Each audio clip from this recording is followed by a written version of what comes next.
All right, I've given you the 3 rules for electron configuration, and I've given you the order in which the energy levels and sublevels get written. Let's get down to some examples. Example 1 asks us to draw the orbital diagram for a sodium atom.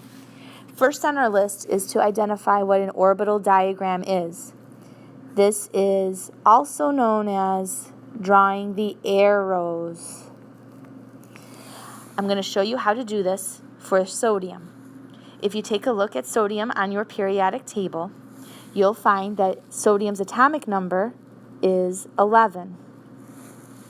In a neutral atom of sodium, you have 11 electrons and 11 protons. So let's see how we place our 11 electrons. The Aufbau principle, take a look at your notes and read it. It tells us that we always start placing electrons in the lowest energy level. The lowest energy level is energy level number 1, right here. So we are always going to start with the 1s orbital. Instead of drawing all those funky shapes you saw, we're going to draw a little line right here. And underneath that line, we're going to write 1s. Now, the Pauli exclusion principle tells us that each orbital holds only 2 electrons, and they must be in opposite spin. In order for us to show this on paper, we're going to draw a half arrow up and a half arrow down. Congratulations, you just placed your first 2 electrons in an electron configuration. But we're not done yet. We have 9 more electrons to place. So we're going to follow along on our diagram down here. We have filled our 1s orbital. Now we follow the arrows. We've done the 1s. Now we come here, we're going to do 2s. So we draw a little line for 2s. S was the sphere, nice and simple. It can hold 2 electrons, so we draw 1 up and 1 down to fulfill the Pauli exclusion principle. We've now placed 4 electrons out of 11. We have 7 more to go. So we follow the arrows. We're told to go to 2p next. 2p. The p sublevel, if you look at your data table, has 3 dumbbell-shaped orbitals.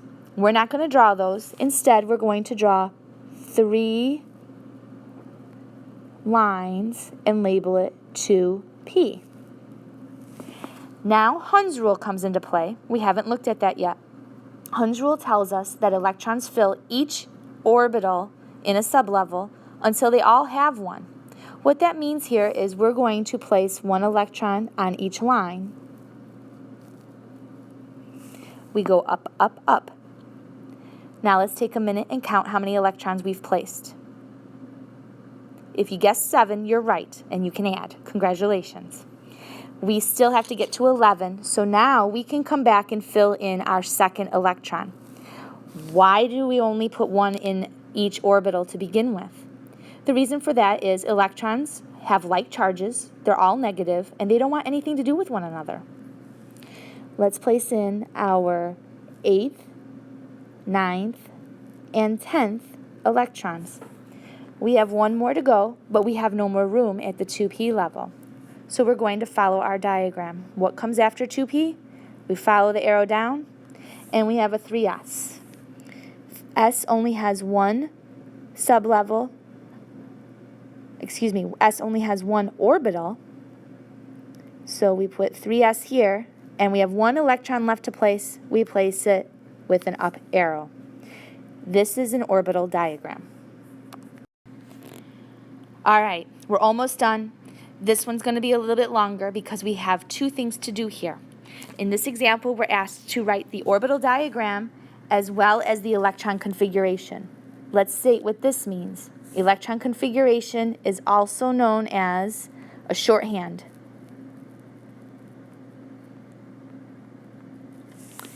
This is where we do not write arrows. So I'm going to show you how to do this after we draw the orbital diagram for titanium.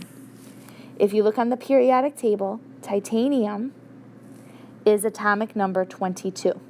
Holy moly, we've got 22 electrons to place. Let's get to work. we have to be mindful of Aufbau's principle. We always start at the lowest energy level. So we are going to start with 1s again. 1s. 1s has one line because it has one orbital. We're going to draw our 1s, arrow up, arrow down, and it's filled. Then we go to 2s.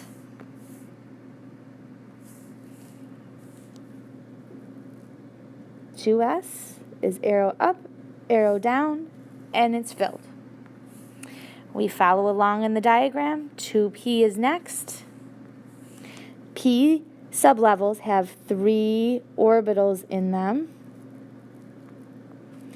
And Hund's rule tells us we fill them in one at a time. Up, up, up, down, down, down. And the 2p is filled. From 2p, we move to 3s. Looks awfully like our last example, doesn't it? 3s, we can go up and down. Now let's take a moment and count how many we've placed so far. We've got 2, 4, 6, 8, 10, 12 electrons out of 22. We're a little bit over halfway there. Continuing on our chart, after 3s, we go to 3p. All p sublevels have 3 orbitals, so we're going to draw 3 lines again, but label this 3p. We're going to draw our arrows up, up, up because of the Hund's rule. And then we can come back down and go down, down, down. So now we're at 14, 16, 18 electrons. After 3p, follow down, we go to 4s. All s sublevels have 1 orbital in them. I'm going to start a new line. So my 4s has 1 line, and I place up, down. That gets me to 20 electrons. I'm almost there. The next sublevel is the 3d sublevel. We haven't seen this yet, but d sublevels have 5 orbitals. That's where we got into those real funky shapes on that one slide. So we have to draw 5 lines. 1, 2, 3, 4, 5. And this is 3d. We have 2 electrons to place. We're going to fulfill Hund's rule. Up, up, and now we're done. Now this gets real cumbersome with very large elements, so we need something shorter to use. I'm going to move this. Oh, no, I'm not. Okay. We'll leave that. The shorthand is to use this order that's down here, okay? We already have it drawn, so we're just going to rewrite our electron configuration as a shorthand. So we start with 1s, and how many electrons did we place in the 1s orbital? 2, correct. We write it as a superscript. This is not read as 1s squared. We read it as 1s2. Then we continue. 2s2. 2p has 6 electrons. 3s2. 3p6. 4s2. And 3d2. This is what we call the electron configuration.